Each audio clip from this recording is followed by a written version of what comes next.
മഹാലക്ഷ്മി സീരിയലിൻ്റെ latest episode റിവ്യൂയിലേക്ക് എല്ലാ കൂട്ടുകാർക്കും സ്വാഗതം. പ്രതാപനും മുത്തശ്ശിയും കരുണയും കൂടി ഇങ്ങനെ സംസാരിക്കുകയാണ് കേട്ടോ. എന്തായാലും ശരി, ഇപ്പം ആഘോഷം വേണ്ട, ഈ കർക്കിടകമല്ലേ, ഏതായാലും ചിങ്ങത്തിൽ നമുക്ക് ആഘോഷിക്കാം എന്നിങ്ങനെ പറയണം കേട്ടോ. അയ്യോ, എങ്ങനെയത്, വീട്ടിലൊരാൾ മരിച്ചപ്പോൾ ആഘോഷിക്കാൻ പറ്റുമോ? ഏതായാലും ആഘോഷിക്കാൻ പറ്റില്ലല്ലോ, ആൾക്കാരെ ബോധ്യപ്പെടുത്തണ്ടേ എന്നിങ്ങനെ കരുണ പറയണം. മോളൊരു കാര്യം ചെയ്യും, ഉണ്ണിയെയും വിളിച്ചിട്ട് വല്ല ടൂറും പോയിക്കോ, അതിന് വേണ്ട പൈസയെല്ലാം ഞാൻ ശരിയാക്കി തരാമെന്നിങ്ങനെ പറയണം കേട്ടോ. അതൊന്നും വേണ്ട അച്ഛാ, എനിക്ക് അവളില്ലല്ലോ, എനിക്ക് ആ വീട്ടിലിരിക്കാൻ നല്ല സന്തോഷം മനസ്സമാധാനമാണ്, അവളെ എനിക്ക് കാണണ്ടല്ലോ എന്നിങ്ങനെ പറയണം കേട്ടോ. ഇവിടെ ഒരുത്തിയുണ്ട്, പതുക്കെ പറയേ, അകത്തിരിക്കുന്നുണ്ട്, അവൾ കേൾക്കുമെന്നിങ്ങനെ പറയും. എന്തായിരുന്നു അവളുടെ ഒരു അഹങ്കാരം, അവളുടെ മോള് ചത്ത് മലച്ചത് അവൾ അറിഞ്ഞിട്ടില്ലല്ലോ എന്നിങ്ങനെ പറയണം കേട്ടോ. അതിനുശേഷം ശരി, ഞാൻ അമ്മയോടൊന്ന് സംസാരിച്ചിട്ട് വരാമെന്ന് പറഞ്ഞതിന് ശേഷം കരുണ അകത്തേക്ക് പോവുകയാണ് കേട്ടോ. മോളെ കണ്ടത്, ആ മോള് വന്നോ എന്ന് ചോദിക്കുക. അമ്മ എന്താ കഴിക്കാൻ ഉണ്ടാക്കിയിരിക്കുന്നത്? ഞാൻ ദോശ ഉണ്ടാക്കിയിട്ടുണ്ട് മോളെ എന്നിങ്ങനെ പറയണം കേട്ടോ. ഭയങ്കര സന്തോഷമായിരിക്കും കേട്ടോ കരുണിൻ്റെ മുഖത്ത്. ഇന്ന് എനിക്ക് ഭയങ്കര സന്തോഷമാണ് പറയും. അപ്പോൾ എന്താ മോളെ കാരണം എന്നിങ്ങനെ ചോദിക്കണം. എൻ്റെ വയറ്റിലൊരു കുഞ്ഞല്ലേ, അതുകൊണ്ട് ഡോക്ടർ പറഞ്ഞു സന്തോഷമായിട്ടിരിക്കാനാണ് പറഞ്ഞിരിക്കുന്നത് എന്നിങ്ങനെ പറയണം കേട്ടോ. ആ, അത് നല്ല കാര്യമാണ് മോളെ എന്നിങ്ങനെ പറയണം. പിന്നീട് അതിന് ശേഷം അമ്മ മുട്ടക്കറി ഉണ്ടാക്കുക, എനിക്ക് എന്തായിരുന്നു ഭക്ഷണം കഴിക്കണം എന്ന് പറയണം. എന്താണെന്നറിയില്ല മോളെ, ഞാൻ മഹാലക്ഷ്മിയെ വിളിച്ചപ്പോൾ കിട്ടിയില്ല, മഹിയെ വിളിച്ചപ്പോൾ എന്നിങ്ങനെ പറയണം. അവൾ ഓഫീസിലും വൈദ്യരുടെ അടുത്തും ആയിരിക്കും, തിരക്കായിരിക്കും അമ്മേ, അതുകൊണ്ടായിരിക്കും വിളിക്കാതിരിക്കുന്നത്.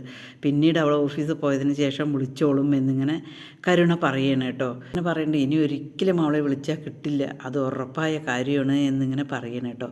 അതിനുശേഷം മേഘനാഥൻ വരികയാണ് കേട്ടോ.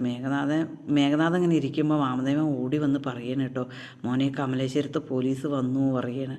ആ, അതിലെന്താണ്, പോലീസ് വരട്ടെ, അവിടെയും പോലീസ് വരും, പ്രതാപൻ അങ്കിളിൻ്റെ അവിടെയും പോലീസ് വരും, ഇവിടെയും പോലീസ് വരും, എല്ലാവരും വരട്ടെ, അതിനെന്താണ്, വന്ന് അന്വേഷിക്കട്ടെ, നമുക്കൊന്നും അറിയില്ലല്ലോ എന്നിങ്ങനെ പറയടാ. പോലീസുകാരെ ഇപ്പോൾ പറഞ്ഞു കഴിഞ്ഞാൽ ഒന്നും കേൾക്കാത്ത പോലീസുകാരാണ്, എന്തെങ്കിലും ഉണ്ടാവുമോ എന്നിങ്ങനെ മേഘനാഥനോട് വാമദേവൻ ചോദിക്കാൻ കേട്ടോ. ഒരു പ്രശ്നം ഉണ്ടാകില്ല, അച്ഛൻ പേടിക്കണ്ട എന്നിങ്ങനെ പറയണം കേട്ടോ. നീ മഞ്ജുവിനോട് എന്തെങ്കിലും പറഞ്ഞോ എന്ന് ചോദിക്കണം. അവൾ പോയി എന്ന് ഞാൻ പറഞ്ഞു എന്നിങ്ങനെ പറയണം. നിൻ്റെ അമ്മ അവളോട് തീരെ പെരുമാറ്റം ശരിയല്ല, സ്വർണം കൊണ്ടുവരാഞ്ഞിട്ട് പറയും. അത് അച്ഛനാണ് ഒന്ന് പറഞ്ഞ് മനസ്സിലാക്കേണ്ടത്. ഇനി എല്ലാം കഴിഞ്ഞ് കഴിഞ്ഞാൽ സ്വത്തുക്കൾ രണ്ടായി ഭാഗിക്കും, അപ്പോൾ എല്ലാം മഞ്ജുവിനും ഉണ്ണിക്കുമാണ് കിട്ടുക എന്നിങ്ങനെ. അങ്ങനെ നീ വിചാരിക്കേണ്ട, തളർന്നിട്ടുള്ളൂ, മനസ്സ് തളർന്നിട്ടില്ല എന്നിങ്ങനെ പറയണം കേട്ടോ. അവൻ വല്ല അനാഥാലയത്തിനും എഴുതി വയ്ക്കും സ്വത്തെല്ലാം എന്നിങ്ങനെ വാമദേവൻ പറയണം. അങ്ങനെയാണെങ്കിൽ അവൻ മഹാലക്ഷ്മിയുടെ കൂടെ തന്നെ അങ്ങോട്ടേക്ക് പോകും, അതിന് യാതൊരു മാറ്റവും ഇല്ല എന്നിങ്ങനെ മേഘനാഥൻ പറയണം കേട്ടോ.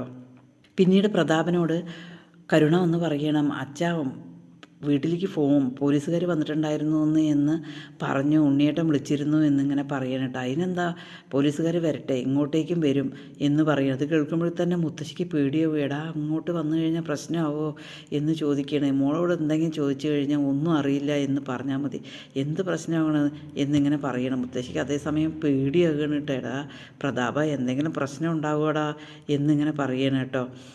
അപ്പോൾ ഒരിക്കലും പോലീസുകാരെ ഒന്നും പ്രശ്നം ഉണ്ടാക്കില്ല എന്നിങ്ങനെ പറയണം. അതേസമയം ആ മാർക്കോയെ പേടിക്കണം, നീ പുറത്ത് പോകുമ്പോൾ സൂക്ഷിക്കണം എന്നിങ്ങനെ പറയണം. അത് ശരിയാണ് അമ്മേ, അവൻ പോലീസിനേക്കാളും ഭയങ്കര ഗുണ്ടയാണ്, അവൻ നന്മയുള്ള ഗുണ്ടയാണെന്നാണ് പേര്, അവനെ പേടിക്കണം, അത് ശരി തന്നെയാണ് എന്നിങ്ങനെ പറയണം കേട്ടോ. അവനൊരു വെട്ടുപോത്തിൻ്റെ സ്വഭാവമാണ് എന്നിങ്ങനെ പറയണം.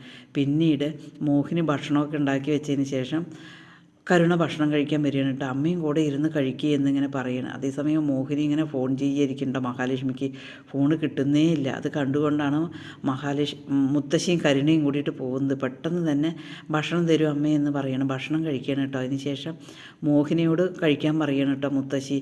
അതേസമയം എവിടെ നിങ്ങളുടെ മകൻ ചോദിക്കുകയാണ്. അവനെന്താണെന്നറിയില്ല, ആ വെട്ടുപോത്ത് പോലെ അടി കൊണ്ടതിന് ശേഷം വയറും ചെറുകുടലും വൻകുടലും ഒക്കെ പ്രശ്നമായി.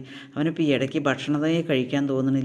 ഏതായാലും അവനെ ഞാൻ അങ്ങോട്ടേക്ക് കൊണ്ടുപോയി കൊടുക്കുക, എന്തായാലും നിങ്ങൾ രണ്ടുപേരും കൂടി കഴിക്കുക എന്നിങ്ങനെ പറയട്ടോ. അത് കേൾക്കും മോഹിനി പറയണ്ടില്ല, ഞാൻ നിങ്ങളെല്ലാവരും കഴിച്ചിട്ടേ കഴിക്കണുള്ളൂ എന്നിങ്ങനെ പറയണം. വേണ്ട, നിങ്ങൾ രണ്ടുപേരും കൂടി കഴിക്കുക, ചിലപ്പോൾ കഴിക്കാൻ പറ്റിയില്ലെങ്കിലോ എന്നിങ്ങനെ പറയണം കേട്ടോ. എന്താ കഴിക്കാൻ പറ്റാതെ, ഭക്ഷണം എപ്പോൾ വേണമെങ്കിലും കഴിക്കാമല്ലോ എന്നിങ്ങനെ പറയണം. പിന്നീട് കരുണയും മോഹിനിയും കൂടി ഭക്ഷണം കഴിക്കാൻ കേട്ടോ. എന്താണെന്നറിയില്ല, 3-4 തവണ വിളിക്കണതാണ്, വിളിച്ചാൽ കിട്ടണില്ല എന്നിങ്ങനെ പറയണം. അത് കേൾക്കുമ്പോൾ കരുണ പറയുന്നുണ്ട് ഓഫീസിൽ പോയിട്ടുണ്ടാകും, അല്ലെങ്കിൽ വൈദ്യരുടെ അടുത്തായിരിക്കും, എന്തെങ്കിലും പ്രശ്നം കൊണ്ടായിരിക്കും വിളിച്ചിട്ട് കിട്ടാത്ത, പിന്നീട് വിളിച്ചോളും എന്നിങ്ങനെ പറയണം കേട്ടോ. മോഹിനി ഇങ്ങനെ ഭക്ഷണം കഴിക്കുന്ന നേരത്ത് പറയുന്നുണ്ട് എന്തായാലും മോളിനി കണ്ണനും മഹിയും കൂടിയിട്ട് നന്നായി സ്നേഹിക്കണം എന്നിങ്ങനെ പറയണം. എനിക്ക് കുഴപ്പമൊന്നുമില്ല, എൻ്റെ ഉണ്ണിയേട്ടന് ഇപ്പോൾ അവിടെ ഒരു ഇതുമില്ലല്ലോ, അതുകൊണ്ടാണ് അവളല്ലേ എല്ലാ കാര്യങ്ങളും തീരുമാനിക്കുന്നത് എന്നിങ്ങനെ പറയും. ഭാര്യയും ഭർത്താവും അല്ലേ, കണ്ണന് മഹിയോട് നല്ല സ്നേഹമാണ്, അതുകൊണ്ടാണ് മോളെ അങ്ങനെ. നീ ചേച്ചിയോടും ചേട്ടനോടും നല്ല രീതിയിൽ നിന്ന് കഴിഞ്ഞാൽ നിൻ്റെ ഉണ്ണിക്ക് നല്ല കാര്യങ്ങൾ ഉണ്ടാവും എന്നിങ്ങനെ പറയണം കേട്ടോ. ഞാൻ ശ്രമിക്കാം ഇനി എന്തായാലും എന്നിങ്ങനെ മനസ്സിൽ പറയണം കേട്ടോ. മനസ്സിലിങ്ങനെ പറയണം ഇനിയിപ്പോൾ പറഞ്ഞിട്ടൊന്നും കാര്യമില്ലല്ലോ, അവളില്ലല്ലോ, പിന്നെ ഇപ്പം എന്താണ് എന്നിങ്ങനെ ലേഖ്യം കൂടി സംസാരിച്ചിരിക്കുകയായിരിക്കും കേട്ടോ. അതേസമയം ഏതായാലും ശരി, നിൻ്റെ വീട്ടുകാരൊക്കെ ഇപ്പോൾ ഭയങ്കര ആഘോഷമായിരിക്കും. നിൻ്റെ രണ്ടാനമ്മ അങ്ങനെ വിളിച്ചിട്ടുണ്ടായിരുന്നു, ഞാൻ പക്ഷേ ഫോൺ എടുത്തില്ല എന്നിങ്ങനെ പറയണം കേട്ടോ. അതേസമയം നീ എന്തുകൊണ്ടാണ് ഫോൺ എടുത്തില്ല, ഫോൺ എടുക്കണ്ടേ, എന്താ എടുത്തില്ല എന്നിങ്ങനെ ചോദിക്കണം. ഇനി വിളിക്കുമ്പോൾ ഞാൻ എന്തായാലും എടുക്കാമെന്നിങ്ങനെ പറയാം. കണ്ണനെല്ലാവരും വിളിച്ച് കണ്ണേട്ടനെല്ലാവരും വിളിച്ച് അനുശോചനം അറിയിച്ചുകൊണ്ടിരിക്കുകയാണ് എന്നിങ്ങനെ പറയണം കേട്ടോ. അതേസമയം ഡോർബെൽ അടിക്കുമ്പോൾ ലേഖ പോയി നോക്കണം കേട്ടോ. നിൻ്റെ മാർക്കോ ആണ് വന്നിരിക്കുന്നത് എന്ന് പറഞ്ഞ് മാർക്കയെ കൊണ്ടുവരും. അത് കാണുമ്പോൾ മഹി ഇങ്ങനെ പേടിയോടെ വന്നിങ്ങനെ എത്തി നോക്കണം കേട്ടോ.